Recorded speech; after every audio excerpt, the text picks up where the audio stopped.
For this video, I'm joined by the Director General of the Institute Directors, Jon Geldart. Jon, I'm very pleased to talk to you today. I've been in the IoD for a long time, proud to serve on the council, but you are doing a sterling job. Tell the people watching the video about the meetings with government and how it's been structured. Well, it's a delight to talk to you today under somewhat unusual circumstances, Graham, but great to have a time out to be able to have a chat. Basically, the work that we do is alongside what is called the B5.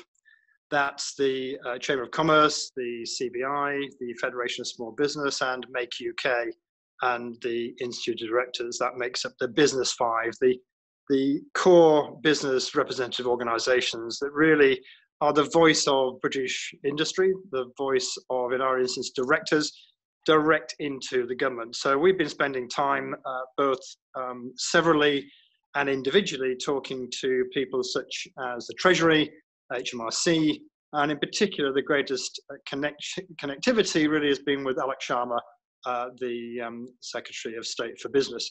And that's been a really interesting interchange. In fact, this morning I actually had a call from the other side. In fact, from Ed Miliband, who's just been announced as the Labour Shadow Secretary for Business, and we had a very good interchange on a personal level with him, really outlining the opportunities for development and asking, putting some feedback to the Labour side, also on what they can do to support business at this time. Well, there does appear to be political unanimity. I don't think anyone's politicking at the moment.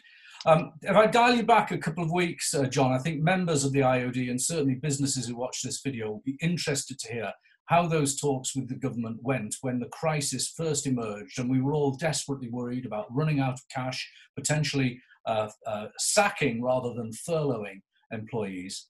And furloughing was one of the first things that you were embroiled in the conversation with. Tell me how that came about. Well, it's really from a number of different sources. Partly, I'm, from my own experience, blessed with having worked around the world, seen many different operational ways of dealing with business from the US to China, and therefore we were able to give a bit more thought to the impact of what was happening, and maybe brings a different dimension to the thinking that the government had, not just alone. We in particular, and we work very closely, as I say, with the CBI and the FSB in particular, but also really bringing a different perspective around what it means for directors. So very, very importantly about cash flow and cash burn, making sure that the government understood that just focusing on something like allowing businesses to take the very regrettable decision to make people redundant, maybe there was a better way, maybe there's an alternative way. So we got involved first in some of the aspects and discussions around furlough, but also around, we were instrumental in encouraging the government to push back IR35 to next year. We were also more recently involved in the very somewhat arcane discussions around Section 214 of the Insolvency Act 1986, which might seem a bit of an arcane detail, but yet is critically important in terms of businesses making a choice about, I suppose it's really balance sheet insolvency. So that was something we had a great discussion, a very engaged discussion with Alex Sharma about, and then with Treasury, HMRC and others on the Insolvency Service, where to think differently about the way that business needs. And if you're following your duties as a director, you come to a point where you are technically insolvent. A lot of organizations reach that point very quickly. And we were worried that they might reach that point very quickly, put their organizations into insolvency, and therefore with the loss of millions of jobs. And we worked very hard to make sure that was pushed through, and delighted to see that that outcome was achieved. Just some other points, really. The IoD has been at the heart of this. I mean, you know from our conversations, Rob, that Graham, rather, that we really have had a lot of interchange with people. Yes, you've taken a lot of feedback. I mean, myself and my colleagues in the North have sent you papers, which I understand have fed directly into these Business 5 discussions. Yes, and that's been critically important. It's fine to be able to talk to government about the principles. It's so much more potent and powerful to be able to talk about individual circumstances.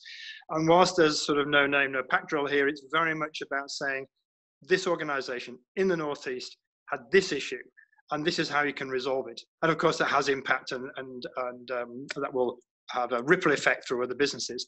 that makes it that much more powerful to be able to say, did you know this organization is a £20 million turnover, it's got 200 employees, whatever it might be, this is having an effect. Tomorrow they are thinking about making people redundant. That's a very powerful way of engaging with the government. I know that the politicians I've spoken to have been very engaging. Sometimes the officials push back a little bit more against the politicians' ambitions.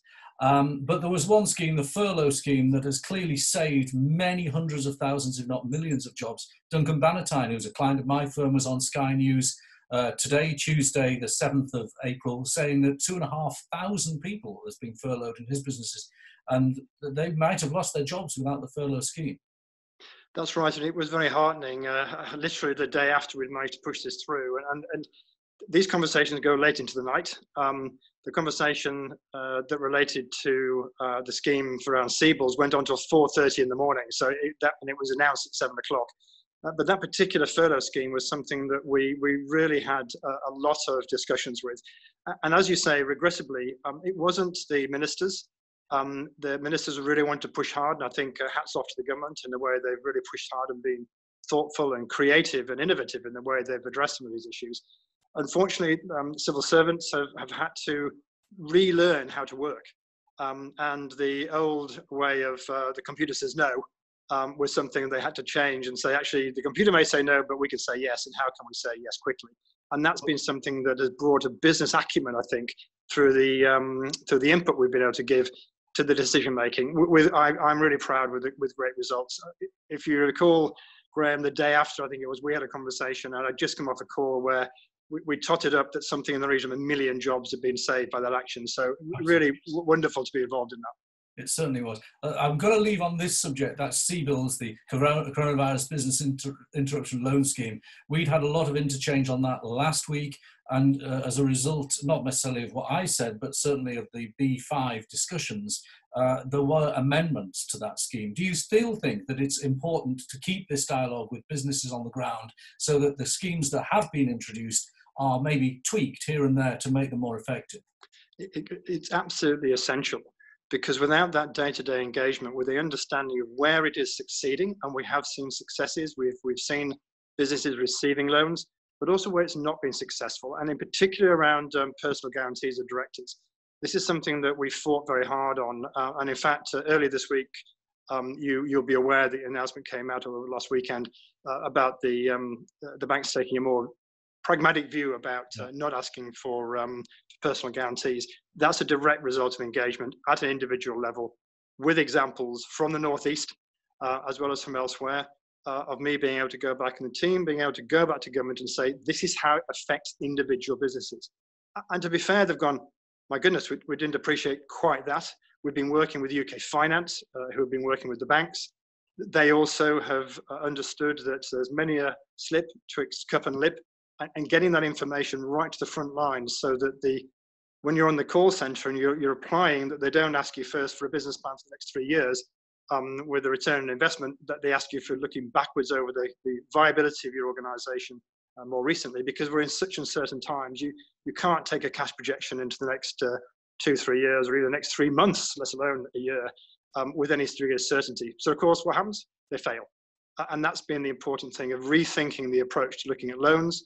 And that's been why it's been so important to change the kind of the axis of thinking around Seaballs. Well, Jon, keep up the good work. I look forward to seeing you face to face the other side of this emergency. Thanks very much, and nice to speak to you today.